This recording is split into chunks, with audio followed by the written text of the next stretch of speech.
महिला आरक्षण पर शाह ने संसद में चली ऐसी चाल कि अखिलेश भी बुरा फंस गए। क्या उल्टा पड़ गया विपक्ष का खेल? एक रिपोर्ट ने किया सब कुछ साफ। विपक्षी खेमे में मचा सियासी हड़कंप, एक फैसले ने बदल दिया पूरा नैरेटिव। महिलाओं के मुद्दे पर कौन पड़ा भारी, किसकी रणनीति पड़ी कमजोर, जानिए।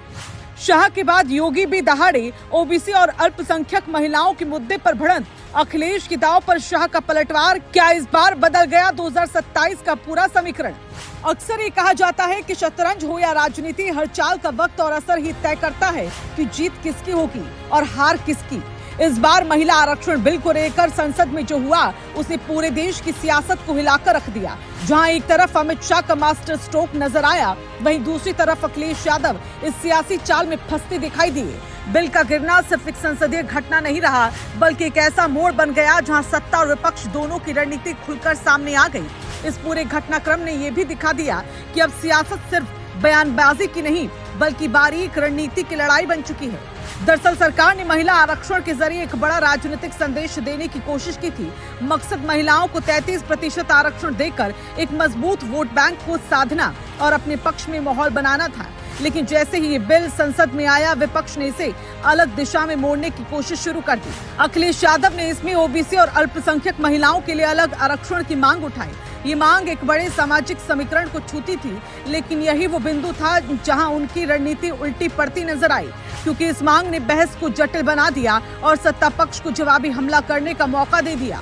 अमित शाह ने इस पूरे मुद्दे पर बेहद सधे हुए अंदाज में जवाब दिया और साफ कर दिया कि संविधान में इस तरह के प्रावधानों की कोई व्यवस्था नहीं है। उनके इस जवाब ने सत्ता पक्ष को मजबूती दी और विपक्ष को रक्षात्मक स्थिति में ला खड़ा किया।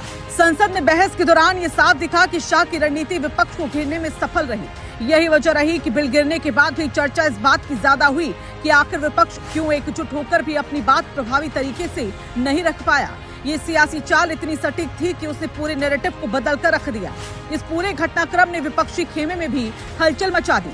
जहां एक तरफ एकजुटता दिखाने की कोशिश हुई, तो वहीं दूसरी तरफ अंदर ही अंदर रणनीति को लेकर सवाल उठने लगे। खासकर महिला वोटर्स को लेकर अब बहस तेज हो गई कि किसने उनके हित में बेहतर बात रखी। सरकार इसे महिलाओं के अधिकार की लड़ाई के तौर पर पेश कर रही है, जबकि विपक्ष इसे सामाजिक न्याय के नजरिए से दिखाने की कोशिश कर रहा है।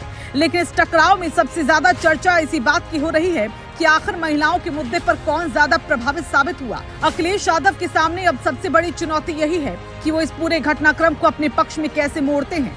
एक तरफ उनका पीडीएस समीकरण है जिसे वो मजबूत करना चाहते हैं, वहीं दूसरी तरफ महिला वोटर्स का एक बड़ा वर्ग भी है जो इस मुद्दे पर अपनी राय बना रहा है। अगर उनका दांव सही बैठता है तो ये उन्हें 2027 के चुनाव में फायदा दे सकता है, लेकिन अगर ये उल्टा पड़ गया तो सत्ता पक्ष उन्हें महिला विरोधी बताकर घेरने में कोई कसर नहीं छोड़ेगा। फिलहाल इस वक्त महिला आरक्षण बिल पर हुई सियासत ने एक बार फिर ये साबित कर दिया कि राजनीति में हर चाल दोधारी तलवार होती है।